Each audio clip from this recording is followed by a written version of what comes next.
இனி நீங்க கனவு கண்டா கூட இனிமேல் பட்டு நீங்க ஆட்சிக்கு வர முடியாது என்பதை தெளிவா சொல்லிக்கிறோம்.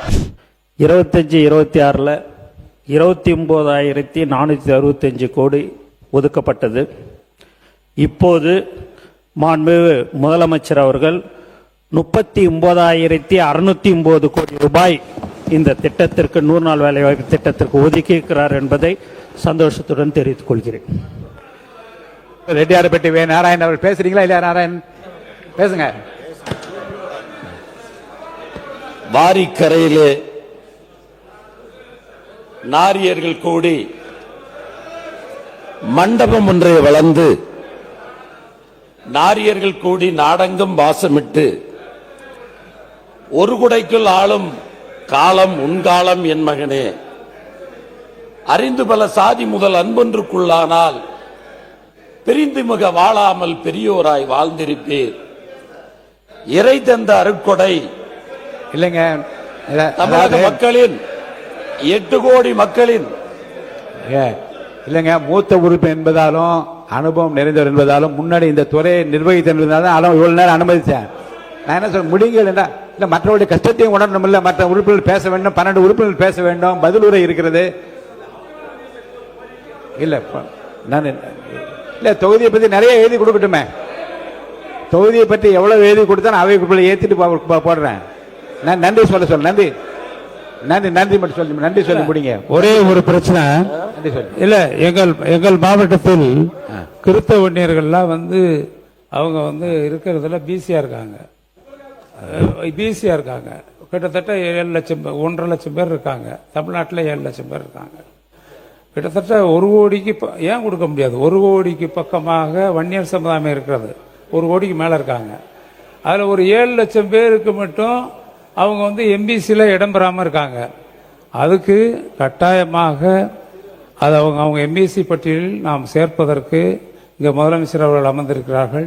எம்பிசி பட்டியலில் சேர்த்தால் 1.5 லட்சம் கிறிஸ்தவ வன்னியர்கள் எங்களுடைய மாவட்டத்தில் அவர்கள் இன்னும் பிசியாக இருக்கிறார்கள். அதற்கு பல முயற்சிகள் தடங்களாயிருச்சு. நீங்க இருக்க காலத்தில் அதை பிடிங்க. நன்றி, வணக்கம். அவை முன்னவர் அவர்கள்.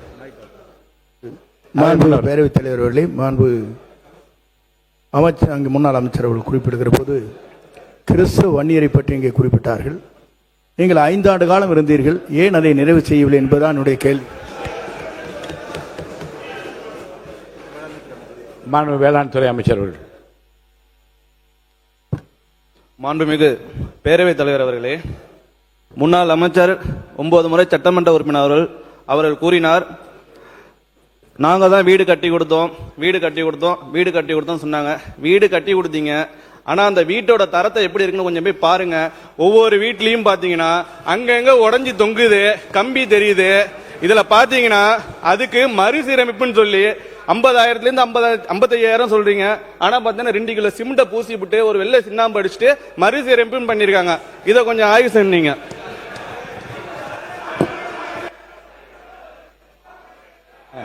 மாண்பு ரெட்டியார்பட்டி ராணன் பேசுங்க.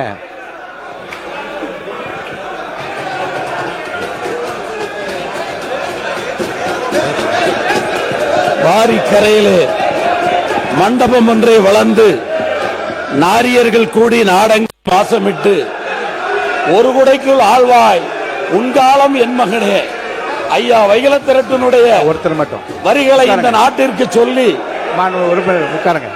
யாராவது ஒருத்தர் உட்காருங்க. மாண்புமிகு மாண்பு உறுப்பினர் KN நேரு அவர் பேசுறாரு. மாண்பு உறுப்பினர் KN நேரு மற்றவங்களாம் உட்காருங்க.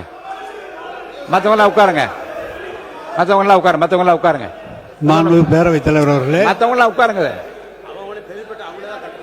மாண்பு பேரவைத் தலைவர் அவர்களே, மாண்புமிகு வேளாண் துறை அமைச்சர் சொன்னார், கடந்த காலத்தில் கட்டப்பட்ட வீடுகள் எல்லாம் பழுதுபட்டு இருக்கிறது, அது உங்களால் சரியாக பழுதுவாக்கவில்லை என்றெல்லாம் சொன்னார்கள். உங்களுக்கு தெரியும், 1986ஆம் ஆண்டிலிருந்து இந்திரா காந்தி அவர்களுடைய காலத்திலிருந்து அந்த வீடு 13,000 ரூபாயில் ஆரம்பிக்கப்பட்டது. அப்பெல்லாம் நாங்கள் சேர்மன், அவரும் சேர்மன், அவர் அந்த ஊர் சேர்மன், நான் புள்ளம்பாடி சேர்மன். 13,000 ஆரம்பிக்கப்பட்டு 3 லட்சம் ரூபாய் வரை நேரடியாக அரசாங்கமும் கான்ட்ராக்டுக்காரங்களும் கட்டுறதில்லை. அது இந்த பயனாளி பெருமக்களே கட்டுவது. அதுதானே தவிர பயனாளிகள் ஒவ்வொருவர் கூடுதலாக காசு பணத்தை போட்டு கட்டுகிறார்கள். ஒருவருடைய பணம் இல்லை என்று சொன்னால் இருக்கிறதை வைத்து கட்டுகிறார்கள். அதற்கு தான் பிறகு தலைவர் தளபதி இருக்கும்போது சரி, கலைஞர் இருக்கும்போது சரி, ஏற்கனவே கட்டப்பட்ட சமத்துவபுர வீடுகள் எல்லாம் பழுது பார்ப்பதற்கென்று அதற்கென்று தனியாக நிதி ஒதுக்கி அரசு சார்பாக நிதி ஒதுக்கப்பட்டது. எனவே நீங்கள் கூட இப்போது 70,000 வீடுகள் 5 லட்சம் ரூபாய் செலவில் இந்த அரசு வழங்கி இருக்கிறது.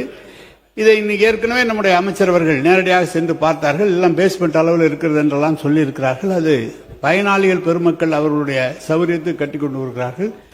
நீங்களாவது நல்ல முறையில் அந்த 5 லட்சத்தில் கட்டியிருக்கிறீங்க. நாளைக்கு உங்களை பார்த்து நீங்க கட்டினது சரியில்லைன்னு சொல்லாத அளவுக்கு நீங்க பார்த்துக்கீங்க. அவ்வளவுதான் சார். ஓகே ஓகேங்க ஓகே நாங்க தெரிஞ்சுக்கிறோம். ஓகே ஓகே நான் தெரிஞ்சுக்கிறோம். மாண்புமிகு பேரவைத் தலைவர்களே, கடந்த 5 ஆண்டு காலத்துல கட்டி கொடுத்த வீடுகள் வந்து நிறைய இடத்துல இடிஞ்சு தொங்குது. அதை வந்து அந்த மக்கள்கிட்ட கேட்டா தெரியும். ஆனா நமது முதலமைச்சர் ஆட்சியில கட்டி கொடுக்கிற வீடு இன்னொரு 50 ஆண்டுகளுக்கு வந்து ரொம்ப தரமா இருக்குன்றதை தெரிவித்துக் கொள்கிறேன். மாண்பு உறுப்பினர் உட்கார. மாண்பு நீர்வளத்துறை அமைச்சர் அவர்கள், மாண்பு நீர்வளத்துறை அப்புறம் தரேன். நீங்க அடுத்து உட்காருங்க. மூத்த உறுப்பினர் சொன்னாரு, நீங்களாவது ஒழுங்கா கட்டுங்க, நாங்க குறை சொல்லக்கூடாது அப்படின்னாரு. நாங்க எது செஞ்சாலும் சரியாதான் நாங்க செய்வோம். நீங்க ஐயோ ஐயோலாம் என்னதீங்க. நீங்க நல்லா தெரிஞ்சுங்க. நீங்க ஒண்ணு நல்லா தெரிஞ்சுங்க உறுப்பினர்லாம், நீங்க கொஞ்சம் நல்லாவே தெரிஞ்சுங்க. இனி நீங்க கனவு கண்டா கூட இனிமேல் பட்டு நீங்க ஆட்சிக்கு வர முடியாது என்பதை தெளிவா சொல்லிக்கிறோம். புரியுதுங்களா? நீங்க இல்ல நீங்க அவர் வந்து மாண்பு உறுப்பினர் அவருக்கு என்ன சொன்னாரு, நீங்களாவது குறை சொல்லாத அளவுக்கு கட்டுங்கன்னு சொன்னார். அதை தான் நாங்க சொல்றோம். கண்டிப்பாக நாங்க தரமானதமா தான் கட்டுவோம். அதுக்கு தான் இந்த 5 லட்சம் ரூபாய். இதுங்க கலைக்கு தான் நாங்க போய் பார்த்துட்டு தான் சொல்றேன். வாய்ப்பு தானே நான் தான் உங்களுக்கு சொல்லிட்டேன். நாங்கள் அரசியல்வாதி அல்ல, நாங்கள் மக்களுக்கு செய்ய வந்திருக்கிறோம். நீங்க அதை புரிஞ்சுக்கிங்க. இத நீங்க சபையில வந்து நீங்க பேசும்போது நீங்க வந்து அது எப்படி பேசணும்ன்றதெல்லாம் உங்களுக்கு தெரியும். அப்படி இருக்கும்போது ஒரு மூத்த உறுப்பினர் சொன்னார்ன்றதுக்கோசம் நான் அதை சொல்றோம். உட்காருங்க. உறுப்பினர் எம்ஆர்கே பன்னீர்செல்வம் அவர்கள் நீங்க பேசுறீங்களா? உறுப்பினர் அண்ணன், நான் உங்களுக்கு சொல்றேன், மக்கள்கிட்ட போய் நீங்க பாருங்க. நீங்க இவ்வளவு காலம் இருங்க. நாங்க இப்ப 3 மாசம் தான் ஆச்சு. நாங்க போற இடம்லாம் என் அண்ணனை பாத்துக்கோ, என் பிள்ளைய பாத்துக்கோ, என் தம்பிய பாத்துக்கோ அப்படின்றாங்க. ஏன் இதெல்லாம் நாங்க சொல்றோம் அப்படின்னா, நாங்க உண்மையா சொல்றோன்னே, யாரும் தவறு செய்ய மாட்டோம். திரும்ப இதை சொல்லிச்சுக்கோம். புரியுதுங்களா? அதனால நீங்க வந்து உங்க இஷ்டத்துக்கு நீங்க ஏதாவது பேசணும்னுட்டு பேசாதீங்க. இல்ல, நான் அதை அனுமதிக்க மாட்டேன். மாண்புமிகு கே நேரு அவர்கள். மாண்புமிகு அமைச்சர் அவர்களுக்கு பதில் சொல்வதாக தயவு செய்து எடுத்துக்கொள்ளாதீர்கள்.